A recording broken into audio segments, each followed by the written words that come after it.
Saludos amigos, gracias por la amabilidad de la compañía. Soy Cristino del Castillo y me complace darles la más cordial bienvenida. Como sabemos, la campaña electoral en Estados Unidos ha entrado ya en su fase final. Está en la etapa decisiva. Hay, según las encuestas, una competencia bastante reñida, aunque Kamala Harris aparece liderando la preferencia del electorado. Pero eso es por el voto nacional.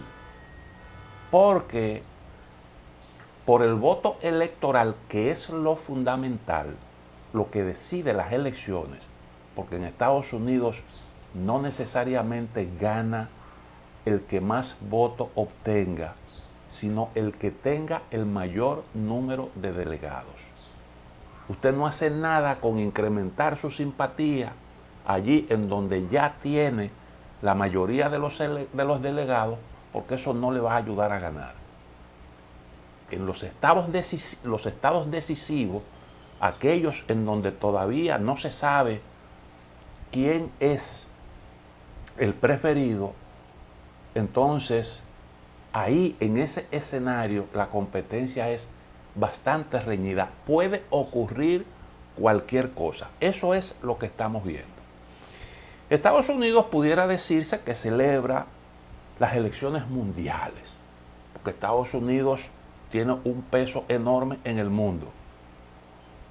Y lo que se decida en esas elecciones gravita en el planeta entero. Y por eso hay algunos que hablan de que son las elecciones mundiales. Pero en esas elecciones solo votan los ciudadanos estadounidenses. Yo no estoy seguro de hasta dónde pudiera influir lo que opinan líderes de otros países, de cómo eso pudiera gravitar en las elecciones estadounidenses, en el proceso. Yo supongo que sí, que eso tiene alguna importancia, pero no hay ninguna medición en ese sentido. Lo que dice Olaf Scholz en Alemania, o lo que diga Emmanuel Macron en Francia, Xi Jinping en China o Vladimir Putin en Rusia. Suponemos que eso de alguna forma incide o pudiera incidir. Recientemente, el Papa Francisco emitió unas declaraciones realmente insólitas, en el sentido de que hasta donde sabemos no tenía eso ningún precedente. Un papa opinando sobre las elecciones de los Estados Unidos. ¿Y cómo lo hizo? Realmente el mundo hace mucho tiempo que está navegando en el mar de lo insólito. Estamos viendo muchas cosas que antes no se veían. El mundo es totalmente diferente a como era hace un par de décadas. Y entonces el Papa Francisco habló de las elecciones en Estados Unidos y dijo que los dos candidatos son candidatos malos. Eso dijo el Papa. Bueno, el Papa Francisco, recuerden ustedes, en lo que tiene que ver con lo que ocurre en el mundo, no se ha alineado 100% con la política occidental. Opina diferente a los líderes mundiales del bloque occidental. La guerra en Ucrania, ha dicho que esa es una guerra que pudo haberse evitado. El tema de la agenda cultural, no está de acuerdo con estos asuntos, lo que tiene que ver con las migraciones y un montón de temas más. Bueno, el Papa dijo que los dos candidatos son malos porque son antivida. Y cuando le preguntaron por quién deberían votar los católicos, él dijo que por la opción menos mala. Si ambos son malos y hay uno que es menos malo que el otro, entonces ese debería ser el preferido, dijo Francisco. Cuando le preguntaron cuál es el menos malo, él dijo que no sabía. Si la mujer o el hombre. No quiso llegar hasta ahí. Pero sus afirmaciones han sido más criticadas por los demócratas que por los republicanos, por el tipo de maldad que le atribuye el Papa a las dos opciones políticas. Porque el Papa dijo, cuando usted le niega el ingreso a su territorio a un inmigrante, cuando usted lo aparta, fueron sus palabras, ahí hay maldad. Eso no es pro vida. Y cuando usted separa a la criatura del vientre, el vientre de la madre, usted está cometiendo un asesinato. Bueno, pues muchos han entendido que lo que el Papa le está tirando en los pies a los demócratas es una verdadera vaina, porque usted al migrante no los asesina, usted al migrante ni siquiera lo priva de su libertad, usted lo devuelve y lo envía para el lugar de donde vino. Y probablemente, aunque un gobernante sea partidario de lo que el Papa Francisco defiende, no pudiera hacerlo consecuentemente, porque estaría creando un verdadero problema. Y eso usted lo está viendo ahora mismo en Estados Unidos, en donde hay claros síntomas de saturación, porque está llegando gente por masa y hay apilados en ciudades distintas de la Unión Americana un montón de migrantes vegetando y recibiendo asistencia del gobierno. Y eso tiene un costo. Y si usted permitiera los flujos migratorios sin control ninguno, estaría creando un verdadero problema y haciéndole un daño a su propia población. Ningún gobierno, por más poderoso que sea, está en capacidad de recibir a todo el que quiera. Bueno, hay países que sencillamente no son destinos de flujos migratorios por su propia realidad. Coge el caso de Haití, por ejemplo. ¿Quién quisiera establecerse en Haití? Si de ahí lo que está es saliendo gente porque simplemente la realidad haitiana no les acomoda. Y bueno, lo que tiene que ver con el tema del aborto, pues ahí lo que el Papa le atribuye a los demócratas es algo realmente grave. Si usted pone en la balanza de lo que pesa más como asunto grave, probablemente el tema de la vida y lo que está considerando Francisco, pues en lo que tiene que ver con la posición republicana, ahí demócrata, ahí hay un hecho, pudiéramos llamarle un delito, eso póngalo entre comillas, estoy hablando según lo que plantea Francisco, mucho más grave. Pero bueno, ese también es otro tema que habría que verlo detenidamente, porque probablemente la interrupción de la vida en su etapa precoz pudiera ayudar a otra vida, pero no me quiero meter en ese terreno.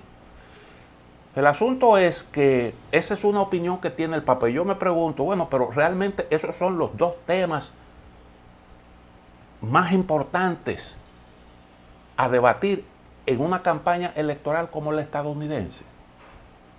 Yo creo que son temas importantes, indiscutiblemente, pero hay temas que son cruciales hoy en día que nadie ni siquiera los está mencionando. Ese mismo asunto del cambio climático,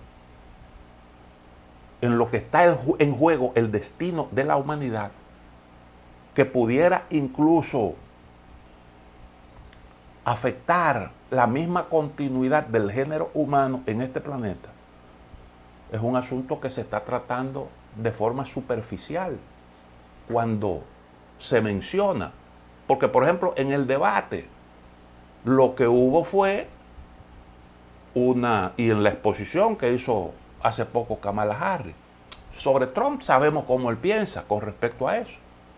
Pero siempre los demócratas se presentaron como defensores del medio ambiente, radicales. Incluso cuando Donald Trump dio el paso de sacar a Estados Unidos del acuerdo sobre el clima, Joe Biden, cuando llegó a la Casa Blanca, le dio marcha atrás a esa decisión, con la consigna aquella de que Estados Unidos estaba de vuelta y que las posiciones estadounidenses estarían dentro de lo racional. Ahora, lo que estamos viendo es que aunque los demócratas se presentan como defensores del medio ambiente, cada vez hacen más concesiones a favor de la flexibilización de las normas medioambientales. Y esa es una de las cosas que hoy se le rostran a Kamala Harris. Porque ella decía sobre el fracking, que ella si llegaba a la Casa Blanca, prohibiría. Eso fue cuando los debates aquellos en los que Kamala Harris competía por la candidatura presidencial del Partido Demócrata. Eso se lo están enrostrando. ¿Por qué se lo enrostran? Bueno, ella ahora dice que no lo prohibiría, que no prohibiría el fracking. Y resulta que esta es una de las actividades productivas más contaminantes que hay. Yo creo que no hay una actividad productiva más contaminante que el fracking. Porque la extracción de gas y de petróleo mediante esa tecnología consiste en que usted pulveriza unas rocas que son las que almacenan esa sustancia para su extracción. Y eso se logra inyectando unas sustancias que son altamente contaminantes. Altamente contaminantes. Muy, pero muy contaminantes. Pero ¿qué es lo que sucede? Lo que sucede es que la tecnología del fracking, la técnica de la explotación de gas y petróleo utilizando esos procedimientos, es lo que ha convertido a Estados Unidos en la principal potencia petrolera mundial. Y eso tiene una significación política importante. Y hoy en día, este país compite con Rusia en suministro de gas a Europa. Llegó a superar a Rusia por un momento. Creo que Rusia hoy todavía sigue siendo el principal proveedor, a pesar de las sanciones. Porque ha quedado demostrado que Europa realmente no está en capacidad de prescindir del gas ruso. Porque las fuentes alternativas no le aseguran un suministro estable, un suministro seguro de esos recursos. Y todavía entonces hay que comprar el gas. Solo que ahora el gas, los recursos energéticos en sentido general, le cuestan más a Europa. Mucho más. Aunque el gas ruso sigue fluyendo a precios menores, pero de todos modos a precios más altos, que es una forma de harakiri que se está haciendo Europa, porque realmente está dando pasos que se están reflejando muy negativamente en su economía. Pero bueno, decía, ese tema es fundamental hoy en día, el tema de la preservación del medio ambiente. La humanidad está en riesgo, pero eso no parece preocupar demasiado y hay unos intereses geoestratégicos que se defienden por encima de cualquier cosa. Deberíamos estar hablando de cómo entre todos combatimos eso, pero no lo estamos debatiendo a profundidad en las campañas electorales. Ocurre también en Estados Unidos. Inteligencia artificial. Yo leía en días pasados algo sobre eso y realmente me quedé sorprendido de cómo la inteligencia artificial está cambiando de forma acelerada la realidad del mundo, la realidad del ser humano. Porque está cambiando la forma en que producimos, está cambiando la forma en que intercambiamos bienes de consumo, está cambiando la forma en que aprendemos y la forma en que enseñamos, está cambiando incluso hasta la forma en que se hace la guerra, y la inteligencia artificial cada vez tendrá más incidencia en eso, y usted verá que en algún momento los combatientes ya no serán seres humanos, las guerras se harán con la ayuda de máquinas, aunque la destrucción afecte a todos los seres humanos del planeta. Pero la inteligencia artificial está cambiando nuestra forma de vida, lo está cambiando todo. Y eso no es tampoco objeto de debate en las campañas electorales. ¿Cómo es que vamos a garantizar la coexistencia entre rivales en el mundo? ¿Qué es lo que hay que hacer para que tengamos más seguridad, para que tengamos el ambiente necesario para llevar a cabo las actividades que son las que pueden garantizar un nivel de vida aceptable para los habitantes de este planeta? Eso está fuera de las discusiones. Ahora, el 24, del 22 al 24 del mes próximo, se va a celebrar en Kazán, Rusia, una reunión de los grupos BRICS. Y se están dando ya algunos pasos que algunos entienden que están dirigidos a crear una alternativa al sistema monetario vigente desde el año 1944, cuando se celebró la conferencia de Bretton Woods. Aquella conferencia en la que se adoptó el dólar como principal moneda de reserva.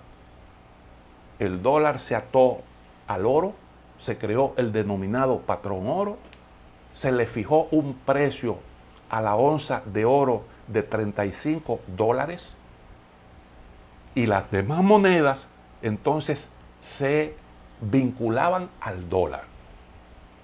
Y eso se supone que debía darle, y de hecho le dio, estabilidad a todas las transacciones a nivel mundial. Estados Unidos en el 71 decidió abandonar el patrón oro, incumplió el acuerdo de Bretton Woods y entonces dejó enganchado a muchos países que tenían dólares en sus reservas y que querían intercambiarlo por oro. Pero Estados Unidos decidió cerrar una ventanilla que se había creado para la libre convertibilidad de dólar en oro.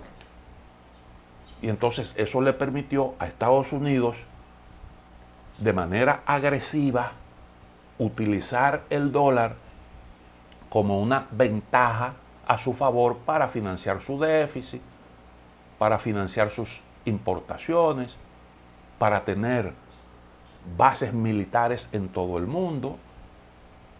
Y eso colocó a Estados Unidos como eje central del poder mundial. El poder se trasladó desde Londres, en donde estuvo por muchas décadas, hacia Estados Unidos. Estados Unidos entonces se convirtió en esa gran superpotencia. Bueno, ya era una gran potencia porque durante la Segunda Guerra Mundial llegó a acumular la mayor cantidad de oro. Casi todo el oro estaba en la bóveda de Estados Unidos. Era la potencia industrial, el país que hacía el mayor aporte al PIB mundial, su economía realmente colosal, y eso le permitió colocar al dólar en el centro del propio sistema monetario mundial. Y esa realidad ha ido cambiando. Esa realidad ha ido cambiando. Hoy causa mucha preocupación el hecho de que Estados Unidos tenga hoy un déficit, una deuda de 35 billones de dólares. 35 billones de dólares. El servicio de esa deuda, eso es más que el PIB de Estados Unidos. El servicio de esa deuda es igual a los 2 billones de dólares. Es decir, Estados Unidos, por su servicio de la deuda, dedica 2 billones de dólares todos los años a cumplir con sus compromisos, el pago de intereses y el pago de capital. Y eso equivale a decir que eso le cuesta a Estados Unidos una Italia todos los años. Porque ese es el PIB de Italia, 2 billones aproximadamente. O el PIB de Canadá, o el PIB de Rusia. Eso es lo que cuesta el servicio de esa deuda, no más. Y lógicamente eso genera preocupaciones. Y Estados Unidos corre el riesgo de que cada vez más países quieran prescindir de los bonos del Tesoro de los Estados Unidos. Entonces, eso es lo que hace que Estados Unidos sea hoy la principal potencia mundial. Ese capítulo del servicio de la deuda es el más importante en el presupuesto de Estados Unidos. Supera el gasto de Estados Unidos, el gasto militar, que creo que anda por los 876 mil millones, algo así. Estoy citando de memoria un dato del 2023. Por ahí es que anda. Supera casi más que lo duplica. ¿Y cómo Estados Unidos podría tener todas esas bases militares, un gasto militar tan elevado? Eso solo es posible gracias al dólar. Y el dólar mantiene su estabilidad por la demanda mundial de esa moneda. Y entonces eso le permite también tener estable su tasa de interés. Pero las cosas han ido cambiando y resulta que hoy en día usted tiene una China que ya supera el PIB de Estados Unidos por paridad de poder adquisitivo. Usted tiene que hay un grupo BRICS que en su conjunto el PIB comparado de estos países supera al del G7. Supera ya al del G7. Y los aportes al crecimiento mundial del grupo BRICS superan también al aporte que hace Occidente. ¿Cómo es que se mide esto? El aporte al crecimiento, bueno, por el tamaño del PIB en relación al PIB mundial de este conjunto de países y por la tasa de crecimiento de las economías. Combinando esos dos parámetros, eso da un aporte mucho más significativo del grupo BRICS al crecimiento mundial que el del G7. Y todo eso es poder, todo eso es una forma de medir cómo es que está la balanza, la correlación de fuerza a nivel mundial. La realidad hoy, el sistema financiero mundial no refleja la nueva realidad geopolítica. Y entonces los países del grupo BRICS están haciendo un esfuerzo por lograr que el sistema financiero global refleje el mundo multipolar que existe actualmente. Y en esa reunión de Kazán probablemente se discuta ese tema y se adopten decisiones con miras a lograr el objetivo de que las cosas se equilibren en función de lo que representa cada quien. Porque el valor de tu moneda se define por el tamaño de tu economía. Claro, crear un sistema financiero para ese grupo de países que son el BRICS no es un asunto tan cómodo. Eso representa muchas dificultades. No es tan fácil. Pero además de eso también hay asuntos geopolíticos importantes. Desde que Estados Unidos vea que el dólar está en riesgo, yo creo que ha ido avanzando el yuan, que cada vez compite más con el dólar, aunque el dólar es claramente predominante. Pero hay una tendencia. Y eso es un reto en términos geopolíticos para Estados Unidos. Tremendo reto. Yo digo que es el principal problema. Desde que este asunto llegue a un punto en el que Estados Unidos diga que el riesgo del dólar como moneda de cambio mundial es muy alto, entonces usted verá cosas. Porque de eso depende realmente el poder real de los Estados Unidos. Ahora, en esa reunión de Kazán del BRICS, que se celebrará el mes próximo, como ya dije, se discutirá este tema. Según ha trascendido, son, yo diría que especulaciones, se están barajando algunas posibilidades. Y de eso han hablado los rusos y han hablado también los chinos.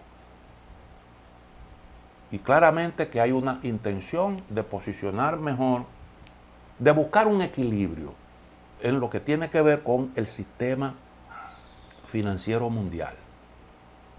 Curiosamente, las sanciones que le impuso el bloque occidental, a Rusia, han contribuido a apuntalar más al yuan chino. Claro, porque los rusos han tenido que, después que lo sacaron del sistema de mensajería de pagos, el SWIFT, y que le congelaron parte de sus reservas, han tenido que convertir la otra parte de las reservas en moneda no controlada por Occidente y han tenido que hacer sus intercambios con otros países en monedas distintas al dólar. Y eso ha ayudado al yuan chino. China es el principal importador, el principal comprador de los productos de exportación de Rusia. Y por eso el yuan, los intercambios en yuanes han crecido grandemente. Ahí está el caso de Arabia Saudita, que derogó aquel acuerdo mediante el cual se comprometió a comercializar su petróleo en dólares estadounidenses. Y se creaban los denominados petrodólares. Arabia Saudita vendía en dólares y entonces con esos dólares compraba e invertía en Estados Unidos. Un negocio tremendo para Estados Unidos y además de eso una garantía de supremacía del dólar sobre las demás monedas. Arabia Saudita dejó eso sin efecto. Arabia Saudita tiene acuerdo con China, que es también uno de los principales, el principal comprador del petróleo saudí. Hay acuerdos para los intercambios también en las monedas nacionales. Y así hay un grupo de países que están en eso, promoviendo la denominada desdolarización. Y por eso es que usted ve que Donald Trump se despacha con unas declaraciones advirtiendo que impondría un arancel del 100% a aquellos países que decidieran comercializar en monedas distintas al dólar. Naturalmente, bueno, pues es algo muy difícil de llevar a la práctica porque el 70%, y este es un dato que no me lo invento yo, eso está estudiado, el 70% de lo que se ofrece, de los artículos que se ofrecen en los supermercados y los grandes almacenes de Estados Unidos son fabricados en China. Y si usted aplica un arancel del 100%, estaría más que duplicando el precio de esos productos, lo que sería un tremendo castigo para los consumidores estadounidenses.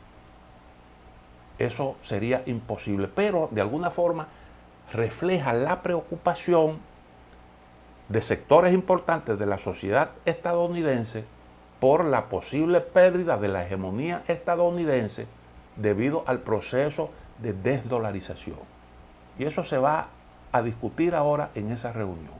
Que por cierto, ahora acaba de declarar un viceministro ruso que apoyaría el ingreso de Pakistán al BRIC. Y esto es importante. Esto es importante. Yo lo vinculo con ese interés que tiene Rusia en el contexto actual que ha creado la guerra en Ucrania. Recuerden, Pakistán es una potencia nuclear, ha tenido buenas relaciones, tiene buenas relaciones con China y tiene buenas relaciones crecientes incluso con la Federación Rusa. Y es un país importante, pero eso no es una buena noticia, eso no es del agrado de India, que tiene sus diferencias con Pakistán.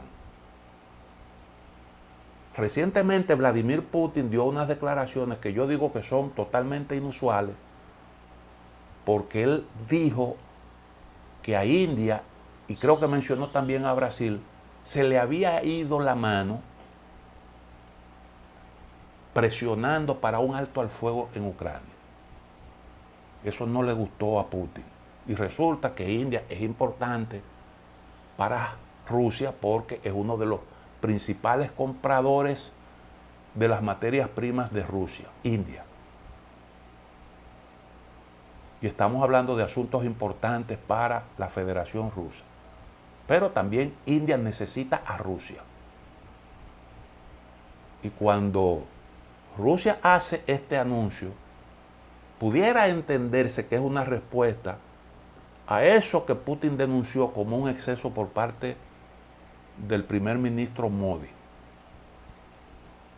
Porque hay un asunto que se está viendo claramente, y es que la escalada que estamos observando tiene mucho que ver con los avances rusos en el campo de batalla y la proximidad de las elecciones en Estados Unidos. No es verdad que Estados Unidos va a permitir que Rusia, faltando un tiempecito para las elecciones, se imponga en Ucrania. Y esa es una posibilidad. Esa es una posibilidad. Y eso preocupa muchísimo. Y por eso usted ve la escalada. Y por eso usted ve que se está metiendo miedo con los misiles de largo alcance, con proveer a Ucrania de facilidad para atacar en territorio ruso. Y todas esas maniobras. Bueno, pues este es un paso importante. Dice cómo es que va la cosa, porque Modi ha intervenido. ¿A quién es que le conviene un alto al fuego en este momento? A Ucrania, para tener un respiro, un poco organizar su resistencia a los avances rusos, prepararse mejor. Y bueno, pues de cara al proceso electoral interno en Estados Unidos, esa sería una noticia fantástica. Lo mismo que cualquier alto el fuego en Oriente Medio, que Netanyahu se ha negado a aceptar. Estados Unidos lo propone por una cuestión de conveniencia. Netanyahu ha apostado por la escalada. Y eso afecta a los demócratas en Estados Unidos, indiscutiblemente. Y ha estado tratando de provocar a Irán para que Irán tome la iniciativa y sea la que justifique una andanada israelí contra Irán y sus aliados. Eso está, yo creo que muy claro en el horizonte. Bueno, pues decía, estas cosas no se están realmente debatiendo en las elecciones mundiales. No se están debatiendo en las elecciones mundiales. Estamos hablando del aborto, estamos hablando de las migraciones, pero hay muchas cosas que son las que están gravitando muy negativamente en el mundo y que no están ahora mismo en la mesa de las discusiones. Y eso realmente es muy, pero muy lamentable.